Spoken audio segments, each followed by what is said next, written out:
क्या शरीफुल ने ही सैफ अली खान पर हमला किया था? फिंगरप्रिंट से कौन सा बड़ा खुलासा हो गया? आरोपी के पिता ने क्यों कहा कैमरे पर उनका बेटा नहीं? सैफ के हमलावर का क्या कोई बांग्लादेशी कनेक्शन है? बॉलीवुड अभिनेता सैफ अली खान पर चाकू से हुए हमले की गुत्थी अब तक नहीं सुलझी है और अब केस में फिर से एक नया मोड़ आ गया है।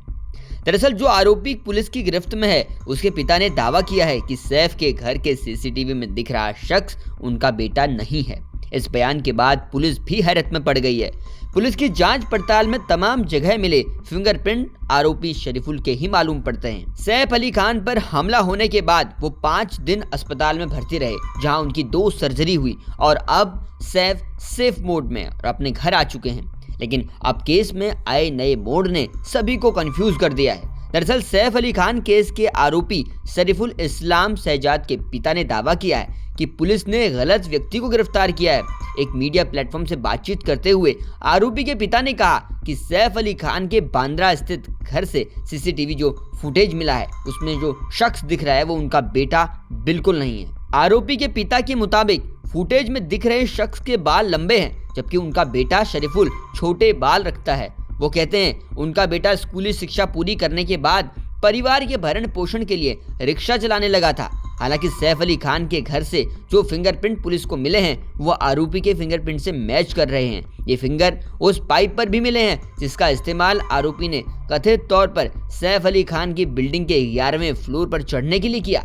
जिस पाइप में आरोपी के फिंगरप्रिंट मिले हैं ये सीधे सैफ के बेटे जय के कमरे के बाथरूम में खुलता है। बाथरूम के दरवाजे पर भी आरोपी के फिंगरप्रिंट पाए गए हैं। आरोपी के पिता भले ही दावा कर रहे हों कि सीसीटीवी फुटेज में दिख रहा शख्स उनका बेटा नहीं है, लेकिन सबूत ये बताते हैं कि आरोप उनके बेटे पर ही लग रहा है। एक नजर ये भी समझिए कि सैफ अली खान को जो चोट लगी है वो किन जगहों पर लगी है। इस टाइमलाइन पर गौर कीजिएगा। सैफ के पीठ में बाईं ओर करीब आधे से 1 सेंटीमीटर की गहरी चोट है। बाईं कलाई में 5 से 10 सेंटीमीटर गहरी चोट दिखती है। गर्दन में दाईं ओर 10 से 15 सेंटीमीटर का घाव बना है। दाहिने कंधे पर 3 से 5 सेंटीमीटर गहरा घाव है और कोहनी में भी खरोच 5 सेंटीमीटर तक है। बॉलीवुड अभिनेता पर जिस चाकू से हमला किया गया उसका पहला हिस्सा सैफ की पीठ में, दूसरा हिस्सा सैफ के घर में और तीसरा हिस्सा बांद्रा लेक से पुलिस को मिला है। आपको बता दें कि शरीफुल को पुलिस ने ठाणे से गिरफ्तार किया है जब वो खाने के बाद एक दुकान में गूगल पे से पेमेंट कर रहा था, तभी पुलिस ने उसे धर दबोचा। गिरफ्तारी के बाद आरोपी को 5 दिन की पुलिस रिमांड में भी भेजा गया है। अब आपको सैफ का वो बयान बताते हैं जिसमें वो कह रहे हैं, नर्स इलियामा फिलिप की चीख सुनकर पत्नी करीना कपूर के साथ 11वीं मंजिल पर गया। हम जहांगीर के कमरे की तरफ भागे जहां इलियामा फिलिप भी सोती रहीं। वहां एक अजनबी को देखा। जहांगीर भी रो रहा था। उस आदमी को किसी तरह काबू में किया। तभी उसने पीठ, गर्दन और कई जगहों पर चाकू से कई वार किए और उस आदमी पर मेरी पकड़ ढीली पड़ गई।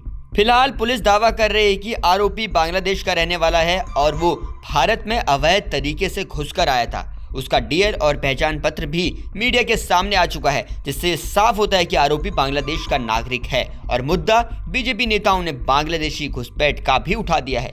किरीट सोमैया क्या कह रही हैं, इस पर आपको एक बयान उनका सुनाते हैं। उसके पिताजी बांग्लादेश में बैठकर इतनी चिंता कर रहे हैं तो उसका बेटा है क्या वो तो बताए, और आया कैसे हिंदुस्तान में। अगर वो उसका बेटा नहीं है तो वो इलीगल बांग्लादेशी यहाँ तो घुसखोर बनकर तो आया ही है। मेरी जो संबंधित अधिकारी से आज सुबह में बात हुई, कल रात को मुख्यमंत्री जी से भी बात हुई। पुलिस के पास सब एविडेंसेस है, इसने किया है। और मुझे दुख इस बात का है कि ओपोजिशन लीडर, ओपोजिशन पार्टियां, वो बांग्लादेश में जो पिताजी बैठा है उसका लड़का अनैतिक इलीगली हिंदुस्तान में आए वो कबूल करता है, उसकी बात सुनकर पॉलिटिकल स्टंटबाजी कर रहे हैं। सैफ अली खान को लगा है, हकीकत है, डॉक्टर ने ट्रीटमेंट दी, हकीकत है, जो पकड़ा गया और कोर्ट ने भी वेरीफाई किया। तो इसके लिए अगर पॉलिटिकल स्टंटबाजी करनी है जरूर करें, लेकिन सैफ अली खान के उस जो आरोपी है, जो बांग्लादेशी है, उसके ऊपर हिंदुस्तान में कार्रवाई होगी, सजा होगी, सजा भुगतने के बाद में उसको बांग्लादेश भेजा जाएगा। सैफ की मेडिकल लीगल रिपोर्ट के मुताबिक 16 जनवरी की देर रात 2:30 बजे सैफ के बांद्रा वाले घर पर हमला हुआ और तड़के सुबह 4:11 पर सैफ को अस्पताल में भर्ती कराया गया। सैफ के इस केस की गुत्थी में आपको क्या लग रहा है? क्या सैफ पर हमले का कोई बांग्लादेशी कनेक्शन हो सकता है? कमेंट बॉक्स में लिखकर बताइएगा और केस से सभी अपडेट सबसे पहले जानने के लिए आप जुड़े रहिए जनसत्ता के साथ।